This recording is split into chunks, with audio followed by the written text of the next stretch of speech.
Green means ditching your pets, according to at least one new study. It's by scientists in New Zealand and the UK who say that your dog has a bigger carbon paw print than an SUV, and your cat produces about the same amount of carbon emissions as a Volkswagen over the course of a year. Even your goldfish has a carbon fin print equivalent to running 2 cell phones for a year.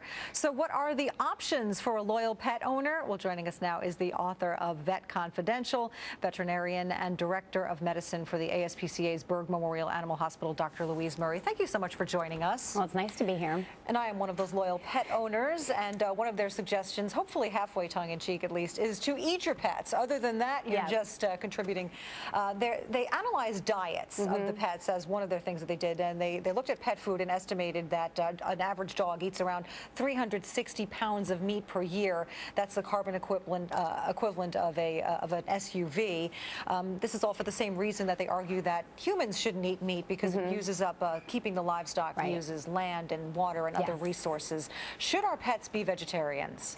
Well, dogs can actually be vegetarians because they're omnivores like we are. We can choose to be vegetarians and be very, very healthy. Many would say more healthy. Cats cannot be vegetarians. They're very strict carnivores. The way they evolved physiologically, they can't be healthy vegetarians, so it's not a good idea. And, they say, if not making them fully vegetarian, at least reduce the meat intake of your pet. But, of course, that can create worries that you're not giving them enough protein. And they say things like feed them fish heads and other kind of leftover pieces of meat and whatnot that you wouldn't normally eat yourself. I don't know if most people really want to do that. Yeah, I think that their proposals are kind of silly and actually a little bit offensive to most people. They make these equations saying that, feeding a dog is equivalent to driving this car, or a cat, to driving this far, this many miles. But you could say that about so many things. Why don't they say, hey, taking a hot shower every morning for a year is the same as driving an SUV to Alaska, so everybody should take cold showers. The point isn't to say you can't have a pet, you can't take a hot shower. It's to find greener ways to produce things, to say, okay, how do we make the shower greener? Do we use a solar shower? How do we produce human food and pet food in a more green way? Let's get rid of our dependence on fossil fuels and find greener ways to produce things, instead of saying nobody can have a pet, nobody can do this, nobody can do that. Right.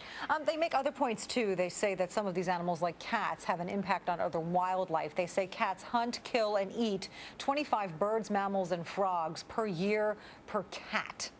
What are we supposed to do? Eliminate cats? Well, I think that's some of the silliest things that they're saying, because first of all, you can't say on the one hand you shouldn't have a pet and then talk about cats eating wildlife, because pet cats are the ones who live indoors.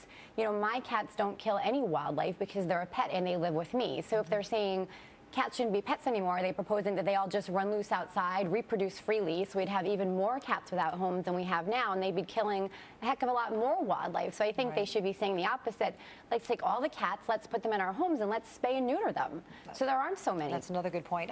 They also mentioned dog feces. They say they cause high bacteria in rivers, making the water unsafe to drink, choking off the oxygen in the waterways, and killing marine life. I think a lot of these claims are just so exaggerated. You could talk about the feces of wildlife. You can talk about human pollution.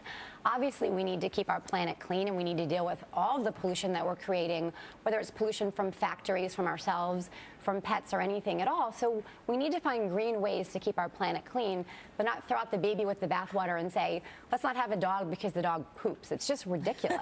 All right. Dr. Louise Murray, thank you so much for joining us. Well, thanks for having me. Rick? All right, Patty Ann, did you have any problems with your BlackBerry last night? A lot of people did. Pretty much everybody with a BlackBerry. The service conking out. It was the second time it had happened in a